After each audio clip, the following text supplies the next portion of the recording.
While the Greeks in the cities in Greece, South Italy, and Asia Minor were embarking upon free intellectual inquiry, and while in Babylon and Jerusalem the last of the Hebrew prophets were creating a free conscience for mankind.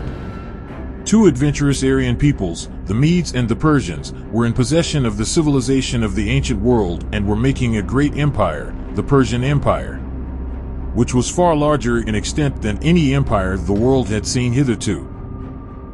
Under Cyrus, Babylon and the rich and ancient civilization of Lydia had been added to the Persian rule. The Phoenician cities of the Levant and all the Greek cities in Asia Minor had been made tributary, Cambyses had subjected Egypt, and Darius I, the Mede, the third of the Persian rulers, 521 BC, found himself monarch as it seemed of all the world. His couriers rode with his decrees from the Dardanelles to the Indus and from Upper Egypt to Central Asia. The Greeks in Europe, it is true, Italy, Carthage, Sicily, and the Spanish Phoenician settlements were not under the Persian peace, but they treated it with respect.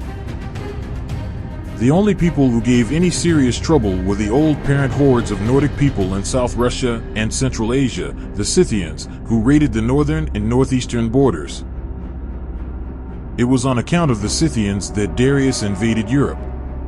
He wanted to reach South Russia, the homeland of the Scythian horsemen. He crossed the Bosphorus with a great army and marched through Bulgaria to the Danube, crossed this by a bridge of boats and pushed far northward. His army suffered terribly. It was largely an infantry force, and the mounted Scythians rode all round it, cut off its supplies, destroyed any stragglers, and never came to a pitched battle. Darius was forced into an inglorious retreat. He returned himself to Susa, but he left an army in Thrace and Macedonia submitted to Darius. Insurrections of the Greek cities in Asia followed this failure, and the European Greeks were drawn into the contest. Darius resolved upon the subjugation of the Greeks in Europe. With the Phoenician fleet at his disposal, he was able to subdue one island after another, and finally in 490 BC he made his main attack upon Athens. A considerable armada sailed from the ports of Asia Minor and the eastern Mediterranean, and the expedition landed its troops at Marathon to the north of Athens. There they were met and signally defeated by the Athenians. An extraordinary thing happened at this time. The bitterest rival of Athens in Greece was Sparta, but now Athens appealed to Sparta, sending a herald, a swift runner, imploring the Spartans not to let Greeks become slaves to barbarians. This runner, the prototype of all marathon runners, did over 100 miles of broken country in less than 2 days. The Spartans responded promptly and generously, but when, in 3 days, the Spartan force reached Athens, there was nothing for it to do but to view the battlefield and the bodies of the defeated Persian soldiers. The Persian fleet had returned to Asia. So ended the first Persian attack on Greece. The next was much more impressive. Darius died soon after the news of his defeat at Marathon reached him, and for 4 years his son and successor, Xerxes, prepared a host to crush the Greeks. For a time, terror united all the Greeks. The army of Xerxes was certainly the greatest that had hitherto been assembled in the world. It was a huge assembly of discordant elements.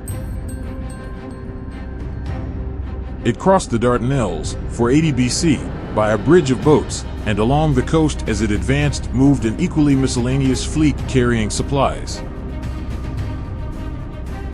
At the narrow pass of Thermopylae, a small force of 1,400 men under the Spartan Leonidas resisted this multitude, and after a fight of unsurpassed heroism was completely destroyed.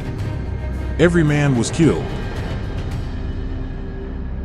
Greece seemed in the hands of the conqueror, but again came victory against the odds and all expectations.